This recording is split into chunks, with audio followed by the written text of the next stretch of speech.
আমির হামজা বলতেছে মুরব্বি মুরব্বি মুরব্বি মুরব্বি তুমি মনে হয় আমারে চিনতে ভুল করেছো। কেন? কয় আমার বাহ্যিক চেহারা দেখেছো, আসল চেহারা দেখুনি। আবু জেহেল বলতেছে তুমি কি মুহাম্মাদের সাপোর্ট নিচ্ছ নাকি? কই নেইনি, তবে নেবার নিয়ত করেছি। সুবহানাল্লাহ বলবেন না? সুবহানাল্লাহ বলবেন না? নেইনি কিন্তু নেওয়ার নিয়ত করিস। আবু জেহেল বলতেছে যদি মুহাম্মাদের দলে ঢোকো তাহলে মুহাম্মাদের যে দশা হয়েছে তোমারও সেই দশা হবে। এরকম হুমকি আমাদের দেওয়া হয়নি? জোরে বলেন, এরকম হুমকি আমাদের দেওয়া হয়নি? আমাদের ছেলেরা কালেমা দাওয়াত দিয়েছে, আমাদের ছেলেরা রিপোর্টের বই দিয়েছে, আমাদের মা বোনেরা বৈঠকে যাওয়ার কারণে এই নব্য যুগের নব্য আবু জেহেলরা মিথ্যা মামলা দিয়ে তাদেরকে থানায় সুপর্দ করেছে। বিনা কারণে আমার সন্তানগুলো জেলের ঘাট টেনে পড়েছে। তারাই তো এখন আমাদের সামনে ঘুরিয়ে বেড়াচ্ছে। তারা আমাদের সামনে ঘুরিয়ে বেড়াচ্ছে না? আমরা বলি ঘুরতে চাও ঘোরো, কিন্তু বাকবাকুম যেন আর করিও না। এবার বাকবাকুম করলে একটারও মাথা কাল্লায় থাকবে না, সব কটা কাল্লা ঘাট থেকে আলাদা করে দেওয়া হবে। বাংলার জমিনে আর একটা বারের জন্য তোমাদের মাথা উঁচু করতে দেওয়া হবে না। কথা বলে ঠিক না বেঠিক? বাংলাদেশের রাষ্ট্রপতি ওই শেখ হাসিনার নির্বাচিত রাষ্ট্রপতি শাহাবুদ্দিন চুপ্পুর এখন কেড়ে কেড়ে লেগে গেছে। এখন চুপ্পুর বাড়ি চারিপাশে ছাত্ররা সব ঘিরে রেখেছে। শুধু বলতেছে পদত্যাগ কর, নাই গোপনে রাস্তা দিয়ে চলে যা। আজকে রাত 10টা পর্যন্ত আলটিমেটাম দেওয়া, যদি চুপ্পু পদত্যাগ না করে শেখ হাসিনার যে দশা হয়েছে তার চাইতে করুণ দশাই চুপ্পুর জন্য অপেক্ষা করতেছে। শেখ হাসিনা পালাই গেল, চুপ্পুর অবস্থা এখন করুণ। আর তোমরা ছোট্ট ছোট্ট বিড়ালের বাচ্চা ফুটফুটুম করতেছো। একবার থাপ্পড় দেবো, এক থাপ্পড়ে দাঁত 24টা সব ফেলাই দেবো একদম। 32টা তোমরা ফেলাবা, আমি 24টা ফেলাই যাব।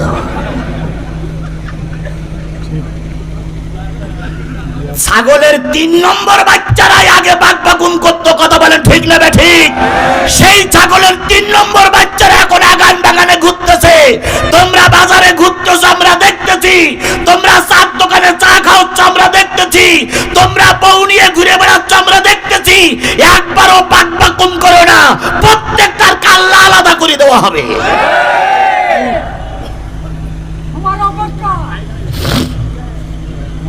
সব সময় অপেক্ষা করতে গেলে চলে না ভাই, সব সময় উপরের নির্দেশের অপেক্ষা করতে গেলে চলে না। মাঝে মাঝে মেরুদণ্ড সোজা করে বক্সিন মারতে হবে, চিৎ করে ফেলতে হবে, তারপর উপরের আদেশ খেয়াল করতে হবে। কথা বলেন ঠিক না বেটি? তবে আপনারা যারা সাধারণ লোক, গ্রাম্য লোক, তারা মিলেমিশে থাকেন, কিছু হবে না। কিন্তু যারা আমাদের নামে মিথ্যা মামলা দিয়েছিল, যারা আমাদের দোকানপাট দখল করে নিয়েছিল, যাদের কারণে আমি মামলা খেয়েছি, আল্লাহর কসম বাংলার জমিনে বিচার হবে, তাদেরকে ছেড়ে দেওয়া হবে না, হবে না, হবে না। কিছু কিছু লোক মনে করতে ক্ষমা করতেছে, অত সহজ না দুলা ভাই।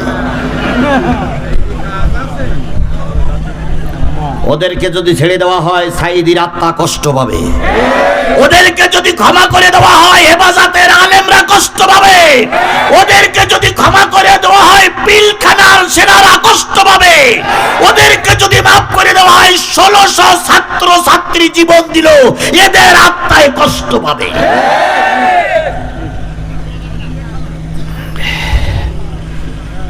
ক্ষমা করা যাবে না, ওটা তো আমিও বুঝতেছি, আপনারাও বুঝতেছেন।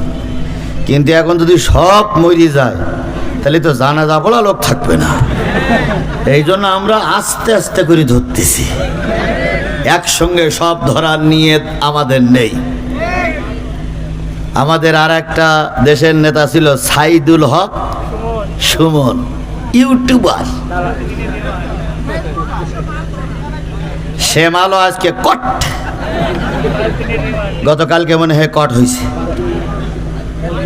ওনার কারণে উনি আল্লামা সাঈদীর ফাঁসির জন্য সবচেয়ে বেশি চেষ্টা করেছে উনি, আর চেষ্টা করেছে বিচারপতি মানিক, আর একটা লোক চেষ্টা করেছে মুরগি কবির। সব কটা এখন গ্রেফতার। কথা বলেন ঠিক না ঠিক? বিশ্বাস করো মুসলমান, এই সুমন এ বলেছিল যারা ভাস্কর্য মূর্তির বিরোধিতা করছে এরা সব রাজাকার, এরা সব মৌলবাদ, এরা সব তালেবান। এরপরে উনি কখনো বলেছেন আমি লন্ডনে, কখনো বলেছেন আমি দেশে নেই বিদেশে, আবার কখনো বলেছেন আমি দেশে। একটা প্রতারক, মুনাফিক, একে দালাল, এই দালালকে ক্ষমা করা হবে না। কি কায়দায় দেখেন, ওনাকে ধরার পরে কোর্টে তুলেছে, 10 দিনের রিমান্ডে চেয়েছে।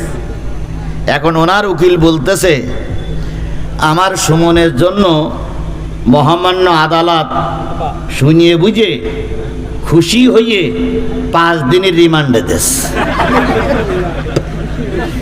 আদালত শুনে বুঝে কি হয়েছে? খুশি হয়ে কয়দিনই রিমান্ডে দেশে। তাহলে আসলে ও কি সুমনের কল্যাণ চাচ্ছে না অকল্যাণ চাচ্ছে? ও উকিলও চাচ্ছে এ মরুক। জাতি এগুলো ভুলে যায়নি। কথা বলেন ঠিক না বেঠিক? আমির হামজা মনে আছে তো? আমির হামজা বলেন আবু জাহেল তুমি মনে করো না মোহাম্মদের কেউ নেই, কয় কে আছে? সবাই তো আমরা, পুলিশ আমার। শেখ হাসিনার কি ভবন? গণভবন। বঙ্গভবন আমার, স্পিকার আমার, রাষ্ট্রপতি আমার, কেউ নেই তোমাদের। আমির হামজা বললেন জেনে রেখো যার কেউ নাই তার একজন আছে, তিনি হলেন আল্লাহ। আবু জেহেল তখন ডেকে মেগে বলতেছে শোনো, বাকবাকুম করো না, তোমারও বলে ওই দেশ হবে। আমির হামজা তখন তরবারি বের করে বলতেছে তৈরি হয় নেতা। আমির হামজা আঘাত শুরু করলেন। আবু জেহেল অনেকবার চেষ্টা করলো বাঁচার জন্য, কিন্তু বাঁচতে পারলো না। 3টা আঘাত করে নবীজির কাছে আমির হামজা চলে আসলেন। এসে বলতেছে ভাতিজা বাইরে বেরিয়ে এসো, মারির প্রতিশোধ নিয়েছি।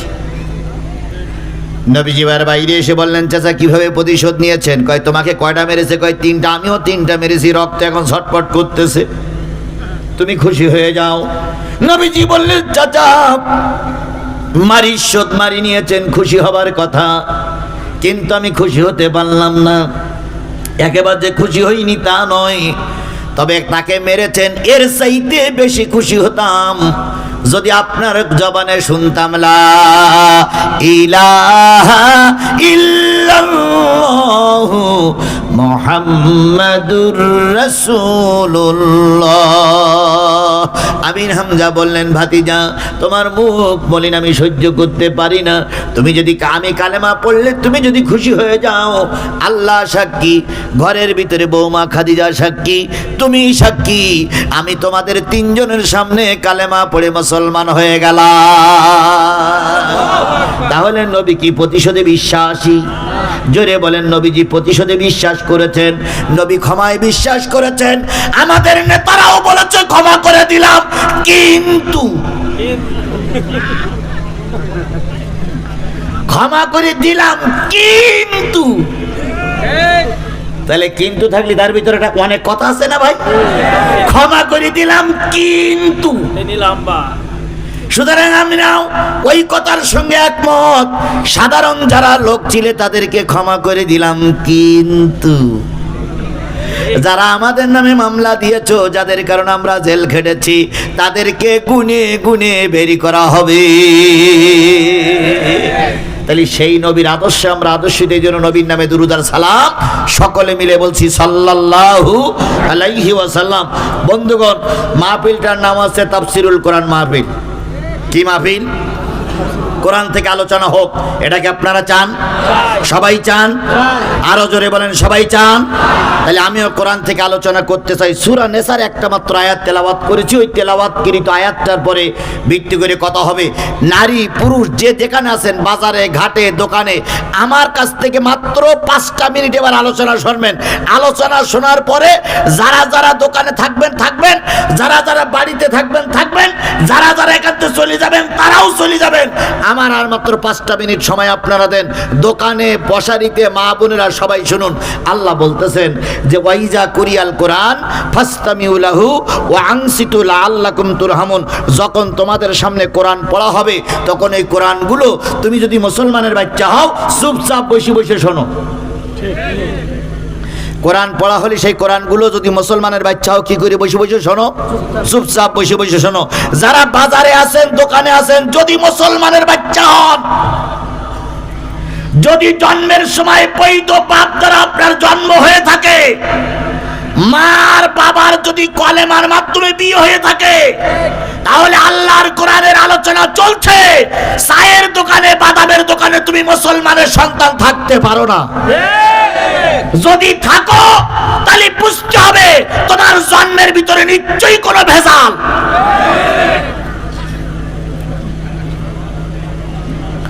এরপরেও যদি কোনো মুসলমান কোরআনের আলোচনায় না বসে তাহলে বুঝতে হবে নিশ্চয়ই ওর বাপ মার বিয়েতে ভেজাল।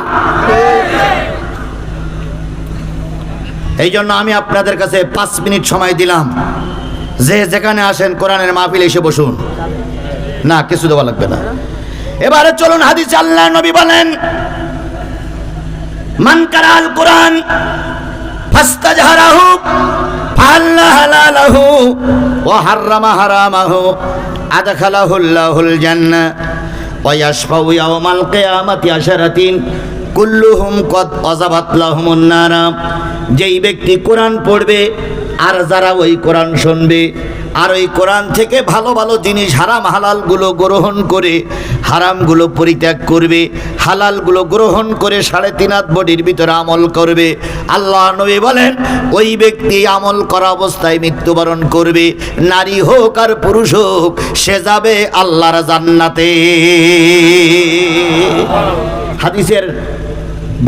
হাদিসের ভাবার্থটা বোঝেন, যে ব্যক্তি কোরআন পড়বে আর যারা কোরআন শুনবে, হালালগুলো গ্রহণ করবে, হারামগুলো বর্জন করে আমল করবে, এই অবস্থায় যদি সে মৃত্যুবরণ করে সে যাবে কোথায়? এই মুসলমান কথা বলেন, সে যাবে কোথায়?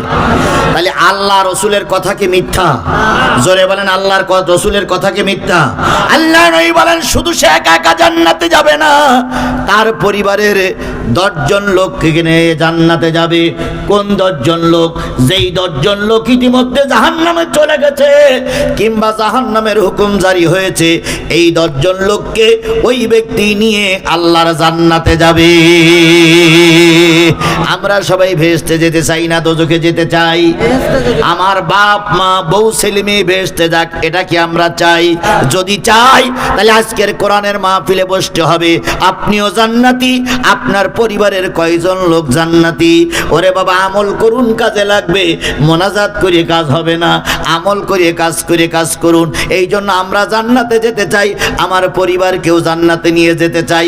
যারা জান্নাতে যেতে চাই তারা কোরআনের মাহফিলে বসবে, আর যারা বসতেছে না বুঝতে হবে ওরা জাহান্নামী। এবার আরেকটু সামনে যান, আল্লাহ রাব্বুল আলামিন বলেন ওয়ালাকাদ জারানা লিজাহান্নামা কাসীরাম মিনাল জিন্নি ওয়াল ইনস লাহুম কুলুবুন লা ইয়াফকাহুনা বিহা ওয়া লাহুম আয়ুনুন লা ইবসিরুনা বিহা ওয়া লাহুম আযানুন লা ইয়াসমাউনা বিহা উলাইকা কাল আনাম বাল হুম আদাল উলাইকা হুমুল গাফিলুন।